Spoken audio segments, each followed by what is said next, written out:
RPGs offer many things to many people, some wanting narrative weight, choices with consequences, deep role-playing, a bit of hard-hitting action, or even the satisfaction of leveling up. Hello, my name's Gamedec and welcome to my 30 upcoming PC role-playing games for 2020 and 2021 list. Now, there are many great games in this list, and a myriad of styles, so I'm sure you'll find something to fall in love with. Not to mention another 30 bonus games mentioned after the main list, for a total of 60, so be sure to watch all the way through to find your true calling. If you appreciate what you see here, please do like, subscribe, and share the video with those who enjoy RPGs, as it really does keep this channel running and these videos progressing. If you think there's something missing, mention it down below, but alright, let's get started. Starting with Cyberpunk, but not that one. It's Gamedec by Anshar Studios. Adaptive cyberpunk isometric RPG. That's what this is all about. You are a private detective in a futuristic setting, solving crimes in a virtual world of slavery and murder. Now, there have been many attempts at cyberpunk that I've experienced, and few have gotten it right in a way that really works. Some aren't able to balance the complexity and depth of a cyberpunk future with the relatability to us as players, and others just end up feeling awkward. So far, this is looking like it's going in the right direction. The bits of voice acting and music seem good, writing is not bad, but it's always hard to tell without experiencing it. If you enjoy Cyberpunk, have this in mind through 2020 when Gamedec is meant to complete. And then we have Dark Envoy by Event Horizon. As the human empire fights for dominance against remnants of the old races, who is right and who is wrong is left in the dark as your journey begins.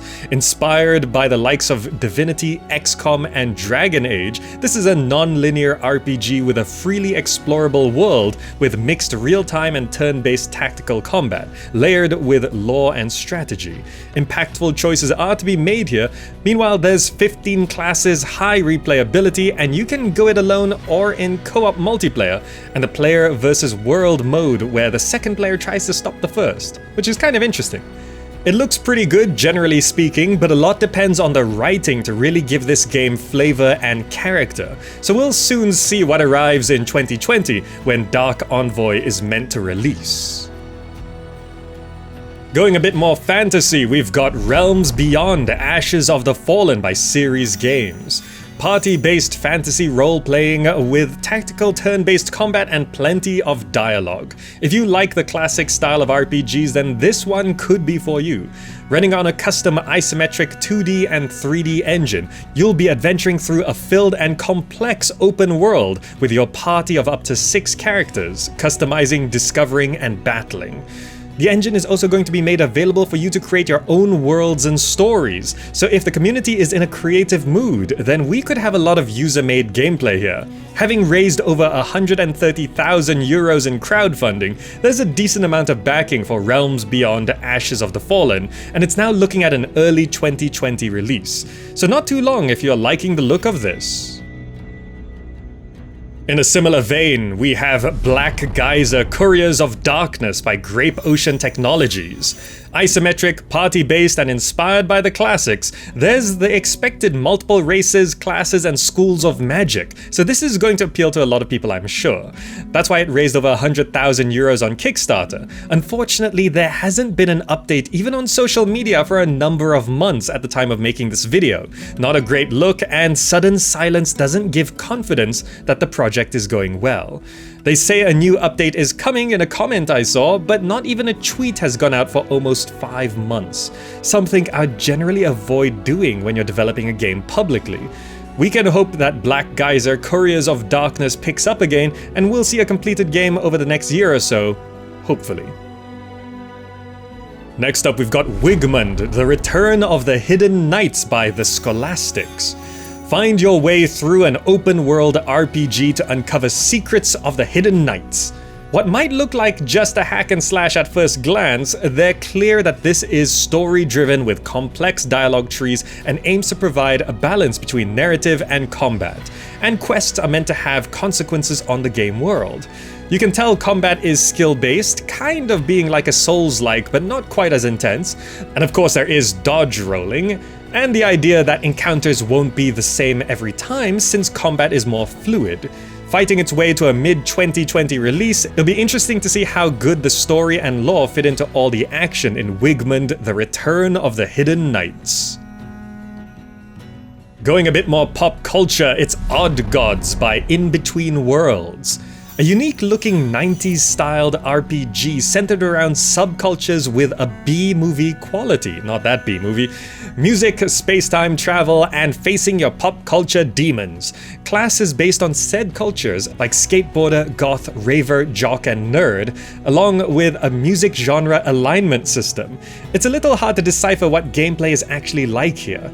Combat is purely tactical, without stats, and there's a heavy focus on branching narratives and multiple endings.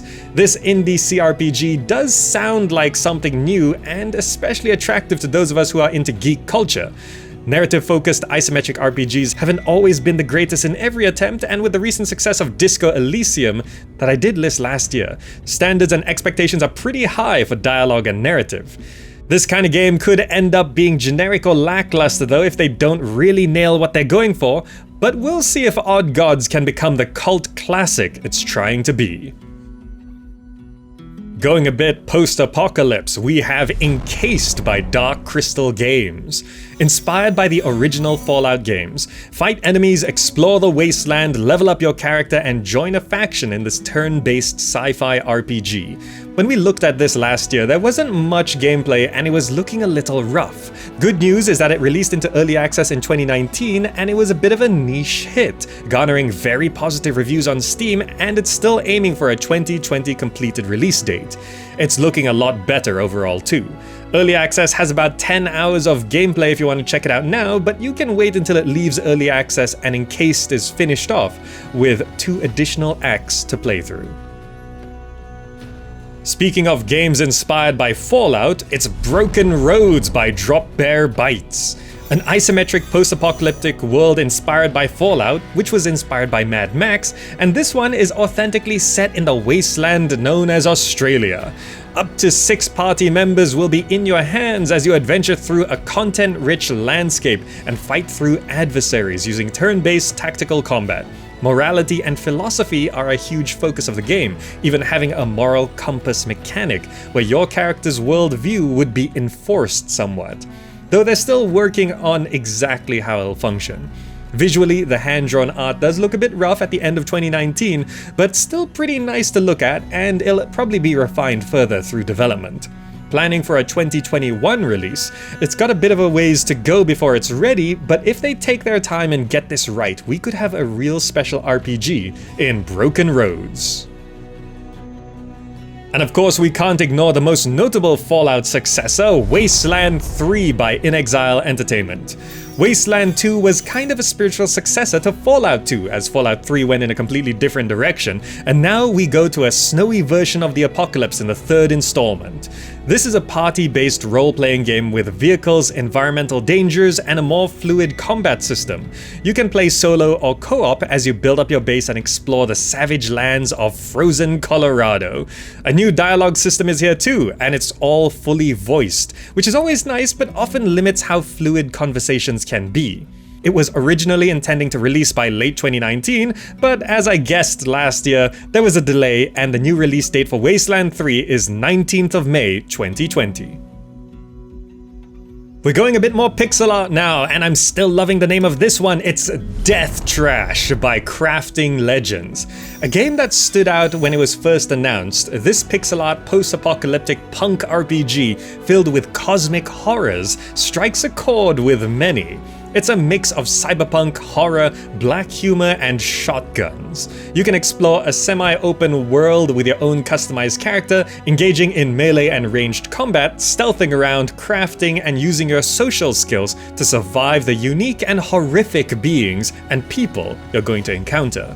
It seems pretty amazing overall, but obviously the theme is not for everyone, and if done wrong, this kind of approach can get tiring after a while, so it's up to great writing to keep it fresh. Looking to enter early access by early 2020, we'll finally be getting our hands on this monstrosity and see if Death Trash plays as good as it looks and sounds. Next up, we've got The Iron Oath by Curious Panda Games. A turn-based tactical RPG involving recruiting of party members and embarking on missions in a dark fantasy world. That world is also large and dynamic, with multiple regions and over 50 hubs, with cities that can be captured, destroyed, and rebuilt. There's also guild management, character development, and dynamic dialogue, where your choices are meant to matter.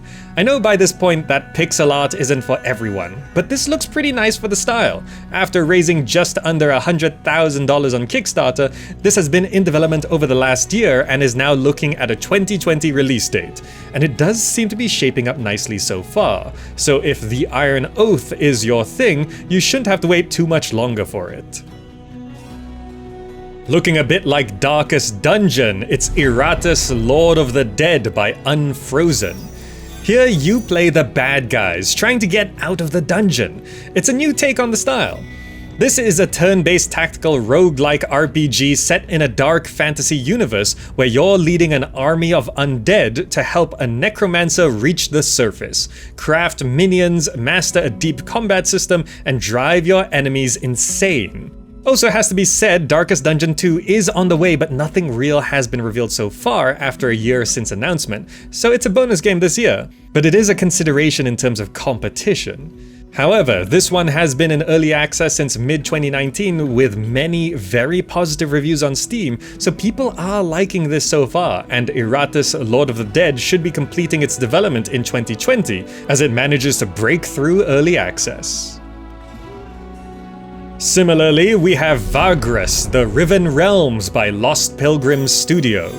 Also following the format of Darkest Dungeon, in this one you embark on a perilous journey across a realm devastated by an arcane cataclysm. Trade, fight, and explore as the leader of a traveling company in search of success. Combat is turn-based and positioning is important to your tactics. Meanwhile, you'll be recruiting unique companions and managing resources. It's a crowdfunded one, so far raising over $50,000 on Fig, and overall it looks decent, but with the competition it has in the last game on this list, or just with Darkest Dungeon being out there, it's hard to tell if this one will be able to hold its own right now. There is a demo available on their Discord though if you want to get an early look. Full release is coming to Steam in 2020, and we'll know for certain how Vagrus the Riven Realms will position itself then. Continuing with tactical RPGs, it's King's Bounty 2 by 1C Entertainment. Offering a fresh take on the game with immersive RPG choices and complex tactical battles, you'll be journeying through the story, developing one of 3 unique characters using an ideals system, and combat will have you taking advantage of the landscape, using the strengths of unit types, and encountering surprise mid-battle events. Overall, it's promising a blend of realism and fantasy, and so far it looks pretty good, though more gameplay videos would help clarify exactly what this is going to play like. I'd be cautiously optimistic with King's Bounty 2 if it's something you're looking forward to, and it's aiming for a 2020 release, so we shouldn't have to hold our breaths. Now, roll for initiative. It's Solasta Crown of the Magister by Tactical Adventures.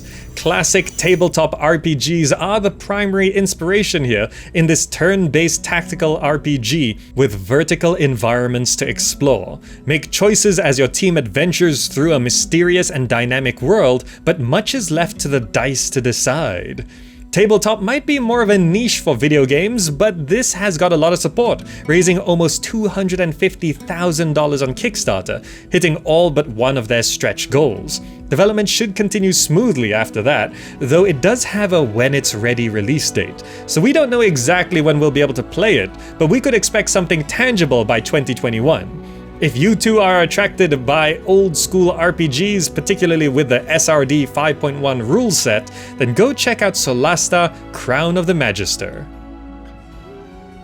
And now for more of a JRPG direction, with Cris Tales by Dreams Uncorporated and SYCK.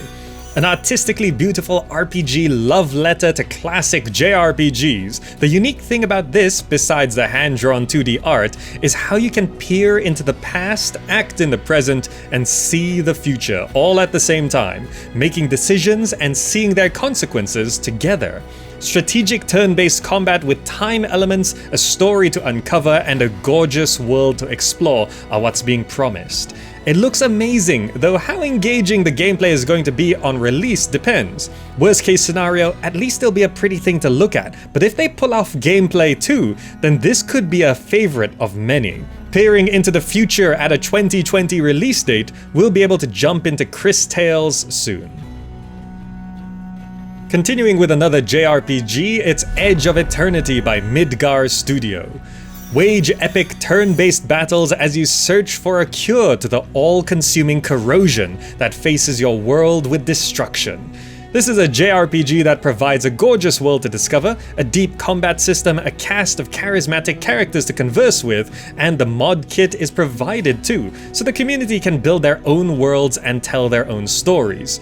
Being a JRPG, it's going to have that feel to it, so if you're more of a Western RPG fan, this might not be for you, but what we've seen so far does look quite pretty and overall nicely polished. In early access since 2018, it's been a while, but it should still be on track for a 2020 release. Reviews have been very positive so far, and big updates are still coming to the game, so Edge of Eternity should be on the last leg to completion at this point. And then we have Isles of Adalar by Peakway Software. Saying it's one part RPG, one part RPG maker, this is a game and world builder in one, with the hopes of not only you enjoying creations, but creating too. Play the game in first or third person, alone or in co-op, with quests, combat, dialogue, lockpicking, dungeon delving, and all the other expected fantasy RPG things. Modding is also an integral part of it, so what could be created might be entirely new things if the community gets into it and actually starts putting out quality content. Whether this becomes something like the Elder Scrolls in terms of user-made creations, or if it's left stagnant, depends on us. That means there is some pressure on people making new things, but there is a game itself in there to play either way. So we'll either get a game or much more with Isles of Adalar when it releases, where the current target is July 2020. Next up with something a little blocky, it's Hytale by Hypixel Studios. Adventure and creativity. A sandbox game with the depth of a full RPG is what's being promised in a fantasy world of tall towers, deep dungeons, and blocky building. Clearly inspired by Minecraft, the blocky art style will put off some, but there are a lot of people who love this for its gameplay. Designed for customization, minigame creation, and competitive play from the start, this could be a kind of arcade RPG for players and a creative tool for creators, even including cinematic controls for videos. There are a lot of games trying to compete with Minecraft though, and Minecraft is actually coming back into mainstream appeal, so it's tough competition. If you're interested, have a closer look at Hytale to see if it's the alternative you're looking for. And then we've got The Waylanders by Gato Studio. A group management RPG inspired by Baldur's Gate and Dragon Age. Expect 40+ hours of gameplay with multiple endings, with the unique mechanic of time traveling through Celtic and medieval eras. 5 races, 36 classes, and plenty of customization and options are available for you to play your way through this mystical world, with in-depth companions facing challenging, formation-based tactical combat. The unique thing really is the time aspect here, as you'll be exploring the same locations in different times, so things can be significantly different, and being untethered from time will mix things up a bit. This raised over $160,000 on Kickstarter, so it's generally well funded for an indie game, and if managed well, that amount of money can go a long way. The Waylanders is aiming for a 2020 release, and we can get to traveling through time then. For one that's setting its sights high, it's Knights of Light by Rumbling Games Studio. This is an ambitious indie project that's a historical RPG taking place within 400 square kilometers of Iraq in the 600s. Planning for 60 hours of gameplay with 2 expansions to follow, diverse combat with multiple weapons, individual skill trees, and survival mechanics. Honestly, from what they've shown off, it looks great, but I would be concerned about its development and whether they'll actually be able to deliver. It's a big idea from a relatively unknown studio, and we've seen a lot of projects fail to reach their goals or even release over the years. They also had a Kickstarter that didn't reach its target, but it's said to be pushing towards an early access release anyway. I would keep Knights of Light generally in mind over the next year and see how much progress they make. Then we'll know a bit more about the state of this game. Can you believe it? It's Mount & Blade 2 Bannerlord by Tale Worlds Entertainment. This is actually becoming playable. After years of waiting, the new Mount & Blade is arriving. Still not in full as it's just early access, but we'll finally be able to know if this is actually gonna be a good game, which I'm sure many of us are expecting. We've been watching this for so long, I'm not gonna go too much into detail, but you'll be riding around on a horse, becoming more powerful, conducting sieges, there's a class system, there's multiplayer, and economy along with trading are a part of the game. It's meant to be a whole epic mix of strategy, simulation, and of course role-playing, and if it doesn't deliver, it's going to be massively disappointing because of how invested everyone is in it. But at least we can get to being a lord in Mount & Blade 2 Bannerlord when it releases into early access in March 2020. And then we have Elden Ring by From Software, from the minds behind Dark Souls, Bloodborne, and Sekiro, with the addition of George R.R. Martin of Game of Thrones fame. This is going to be a new Souls-like game, where we can expect a brutal world with complex characters and lore. Not too much about it is known at the time of making this video, but it's said to be a return to being more RPG with character creation and weapon-based fighting styles. Plus, it's going to be more open world than any previous game. Although Sekiro was liked by many, it did catch a number of Souls fans off guard, as it was just a different kind of game and not really being considered RPG enough.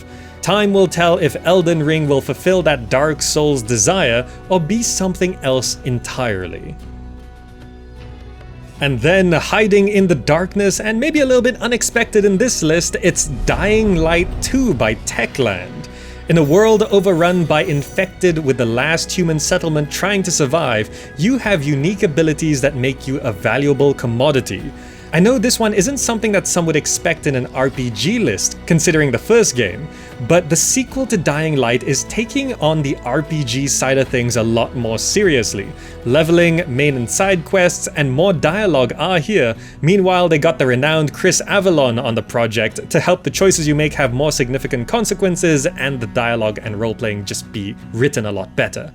There is still parkour and zombies, of course, but after spending some time reading about the game, I do feel that Dying Light 2 manages to be RPG enough to be listed here. I know some of you won't agree, but no worries, it's here for those who would appreciate its mention. And now on to the next one. It's still a bit brutal here in Vampire the Masquerade Bloodlines 2 by Hardsuit Labs. Set in Seattle and all about vampires, you're caught in the middle as you uncover the sprawling underworld and form uneasy relationships with the creatures who control the city. Combat is fast-paced melee action and your power will grow, though remember to try to not lose your humanity along the way. The original game is considered to be very high in terms of good RPGs, though never really found success as it kind of released on the same day as Half-Life 2. With the original writer back on the project, we can hope the narrative here manages to exceed its predecessor. As a note, this is published by Paradox, so we can expect DLC and additions for this, and there are already choices to be made when buying the game, as there are multiple editions, pre-order bonuses, and a season pass. Sneaking towards a 2020 release date, you can keep an eye on Vampire the Masquerade Bloodlines 2 and figure out whether this is one you'd like to get into. And then with very few details, it's Starfield and The Elder Scrolls 6 by Bethesda Game Studios. We know The Elder Scrolls 6 is on the way, but the next big Bethesda project is supposed to be Starfield, a new sci-fi space RPG. But honestly, there just isn't that much we can say about it, since Bethesda is a company that likes to make late announcements and reveals. I'm not giving them 2 spots on this list, since they're not revealing anything, so both of them together seems fair. With the new generation of consoles arriving at the end of 2020, there's a high chance that Bethesda will confirm one of these games for them over the next year. But with the Fallout 76 endless debacle on their hands, we can only guess the state of Starfield and The Elder Scrolls 6 right now and how they'll be on release. Now, I mentioned Cyberpunk right at the start of this list, and of course we have Cyberpunk 2077 by CD Projekt Red. An open-world action-adventure where you can create your own character and explore a megalopolis obsessed with power, glamour, and body modification. You play a mercenary outlaw after an implant that's the key to immortality, but as expected, things don't go according to plan. After years of waiting, details, footage, and gameplay have finally been revealed for Cyberpunk, and there's a lot of hype around it. It's important to remember that it's not going to be a perfect game for everyone, as no game is, but there's enough out there for you to know whether you're getting it or not.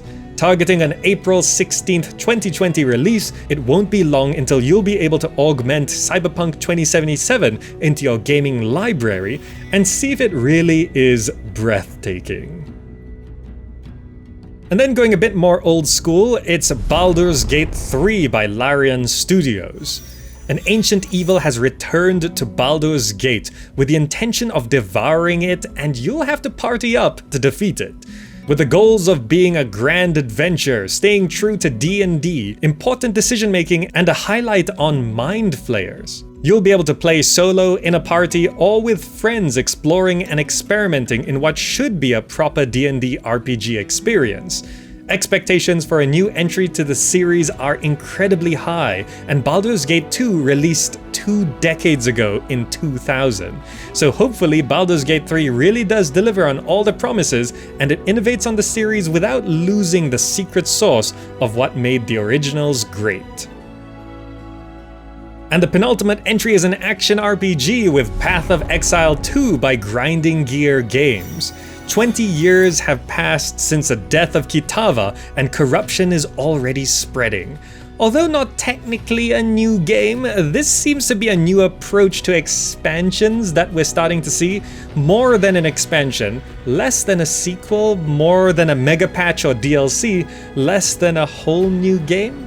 Either way, Path of Exile 2 is no small addition, and at least content-wise, it's a whole new game amount of stuff.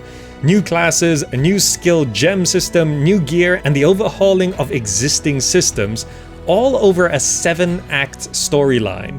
Beta is planned for 2020, so we'll see if it can hit that goal, and I'm sure all Path of Exile fans are excited for this, and hopefully it's as significant as it's making itself out to be.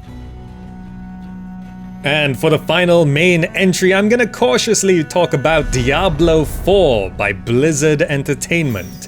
Lilith has returned, and things aren't looking so nice for Sanctuary. After a generally unpleasant time for Diablo announcements in 2018, 2019 brought the official news of Diablo 4. Seeming to be returning to its roots with a much darker world, this action RPG is the latest one in the genre-defining series. Barbarian, Sorceress, and the return of the Druid class have been confirmed for an open world with dynamic dungeons. There is so much hype and expectations from this one, especially considering how Diablo 3 isn't as well liked and went through things like the auction house. So many are hoping that Diablo 4 is going to sidestep past mistakes and, for the most part, avoid new ones. Also, I'm aware of the controversies surrounding Blizzard at the moment, and this isn't really the place to be discussing that, though if you're curious, you should go look those up. Alright, now for over 30 bonus games, but remember, if you made it this far, you probably enjoyed your time here, and it would be greatly appreciated if you could like, subscribe, share this video, and ring that bell, as it really does help keep this channel running. Also, if you really like me, you can support more directly using the Humble Bundle referral link, perusing my gaming merch store where I design my own products, or checking out the Patreon, all linked below, along with the Discord community, Twitch live streams, and social media accounts, where I create even more content like drawings, photos, and written articles. And now for some other notable action RPGs and hack-and-slash games, starting with Biomutant, which is supposed to be releasing in 2019. It still says 2019 even though it's now November, and it doesn't look like it's got a release date. Stone Shard, it's a turn-based RPG with unrestricted character development in a grim medieval world. Walson, Lords of Mayhem, a hack-and-slash with no class restrictions. Dreamscaper, a dynamic ARPG roguelite that's a blend of brawlers, top-down shooters, and dungeon crawlers. Last Epoch, combining time travel, dungeon crawling, and character customization as a focus. Iter, an action RPG built around exceptional combat and formidable challenges in a mythological Norse world. Creature Keeper, befriend, raise, and fight alongside creatures. Bloom Memories, an action RPG where killing is optional, so that's a little different. Quote, in early access and has a hand-drawn world where you burn books. Kingdom of Night, hunt creatures in an 80s Arizona suburb. Undungeon, an action roguelike RPG with dynamic fighting and unusual mechanics. West of Dead, a twin-stick action RPG shooter with a Wild West theme. Hell Sign, this is an investigative ARPG where you face horrors from the afterlife. Sword Art Online, a licization like Chorus, this is an anime action RPG from Bandai Namco. Tales of Arise, this is another anime action RPG. Dragon Ball Z Kakarot, again, an anime action RPG, but it's Dragon Ball, so a lot of people are excited about this one. And then there's Projekt F, which is Riot's new mysterious action RPG, which we don't know too much about. And then for a couple dungeon crawlers, we've got Conglomerate 451. It's a grid-based dungeon crawling roguelike set in a cyberpunk world. We also have Vaporum, another grid-based dungeon crawler, but it's a steampunk world. And then for some extra Souls-like games, we have Alaloth, Champions of the Four Kingdoms. This is an isometric Souls-like and is supposed to be releasing in 2019, but again in November, and it doesn't look like it's got a release date. Hellpoint, it's a dark sci-fi Souls-like set in the aftermath of a quantum cataclysm. Shattered, Tale of the Forgotten King. This has challenging boss fights and inspired by Dark Souls and Shadow of the Colossus.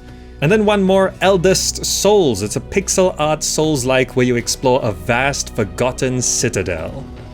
And before we end, there are some RPGs which are on the horizon. For example, the Final Fantasy VII Remake, which is releasing on console and it'll probably come to PC later in 2021 or 2022. Fable 4, it's probably still a couple years off. Alex 2, there's nothing to show, but apparently it's in development. Lords of the Fallen 2, the development was delayed and then they got new developers in, and then they did it again with a second set of new developers, so it's unclear if this will ever finish. Witchbrook, which will not be releasing in 2020, and only a design document has really been revealed. Winterfall, it was supposed to release in 2019, but significantly delayed and lacking updates. Alpha and Beta are still planned first. Darkest Dungeon 2. It was announced a while back but hasn't really shown off anything, so not much to talk about at the time of making this video. Dragon Age 4 is loosely slated for a 2022 release. Once Lost Games is creating some kind of Daggerfall spiritual successor, but they haven't officially announced it yet and they say they've got a long way to go, so we'll see how that shows up over the next year. And Obsidian is hiring for the next world-class RPG, though they're working on Grounded, a survival game for now. And that's it, 30 upcoming RPGs plus many bonus ones that should be releasing through 2020 and some into 2021, depending on their development. Which ones are you most looking forward to? Also, here's something I'd like to know. Do you feel like this is one of the best outlooks for RPGs in recent years? Looking over the list now, it's feeling a lot stronger than my past ones, but maybe that's just me. Now, if you'd like to see more upcoming games, check out the other lists on the channel, sorted by genre, shown at the top of the video, for many more upcoming PC games, or you can have a look at my Gamer Encounters series, where I take a much more extensive gameplay look at specific new games. Alright, that's all for now. Thank you so much for watching, hope you enjoyed it and found it useful, and I'll see you in the next video.